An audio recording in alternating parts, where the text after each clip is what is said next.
банктар bir-biriге қарыз беріп тұрады. Мысалы, бір банкта сом жоқ болса, екінші банкқа барғанда сом беріп тұр маған дейді. Біреусі доллар керек болса, маған доллар бер деп сұрайды. Bir-біріменен келісім қылады үшіндіп. Бұлар да қарыз алып отырады. Жекеше адамдар бір-бірінен қарыз алғанда еле, банктардағы бір-біріменен қарыз алды берді қылышады. Түсініңіздер бе? Бұл сөздер не болады десе, уламалар айтады, егерде ошол күннің курсы менен жана үстүнө пайыз сүтқорлук кылбаса жайыз. Түсүнүңөр бе? Ошол күндөгү курстун негизинде жана үстүнө не кылбаса, сүтқорлук кылбаса жайыз. Мисалы 1 миллион акча берди. Мынча bir күнгө, 10 күнгө канча болсо дагы үстүнө ушунча пайыз кошосуң десе болбойт. Же болсо курсту өзгөртүп көбүрөөк курс кылып бересиң десе ал да болбойт.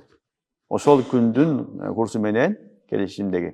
Анан ошол үстүнө пайызы жок bir-бирине карыздар берсе алса, банктар бул деле жайыз, буну карыз мутабадила.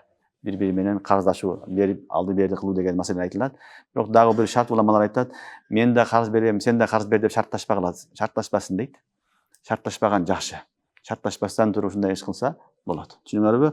Бул эми банктардын арасындагы маселелер.